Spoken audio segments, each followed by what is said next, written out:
এরপরে প্রশ্ন হলো, ছুটে যাওয়া নামাজের রাকাতগুলো নিজে আদায় করার সময় সূরা মেলাতে হবে কি না?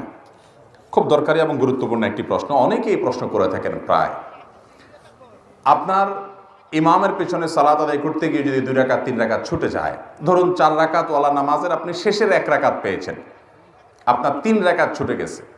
এখন এই রাকাতগুলো আপনি কিভাবে আদায় করবেন? এখানে 2টা দিক আছে, একটা হলো কেরাত পাঠ, আরেকটা হলো বৈঠক। এই বৈঠক এবং সূরা ফাতিহার সাথে অন্য সূরা মিলানো, এগুলো আপনি কিভাবে করবেন? সূরা ফাতিহার সাথে অন্য সূরা মিলাবেন কি মিলাবেন না, এবং বৈঠক কোন হিসাবে করবেন? এটার উত্তরে আমরা বলবো, বৈঠকের বিষয়টা খুবই সহজ। আপনি যদি শেষের রাকাত পান 4 রাকাতওয়ালা নামাজের, তাহলে আপনি নিজে যখন ইমাম সালাম ফেরানোর পরে সালাম ফেরানো ছাড়া আপনি দাঁড়ায় যাবেন, দাঁড়ায় গিয়ে আপনি যখন সালাত শুরু করবেন, আপনার